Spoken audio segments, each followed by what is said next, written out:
A magnitude 3.9 earthquake occurred.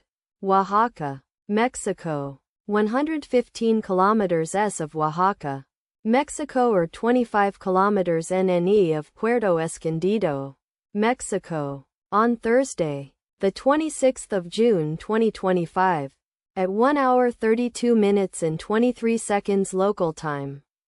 The quake had a depth of 6 kilometers and was not felt, or at least not reported so. Data source from EMSC. Did you feel it? Let us pray. May the earthquake that occurred not affect our brothers and sisters there. May the earthquake not happen again. And may God protect everyone. Amen.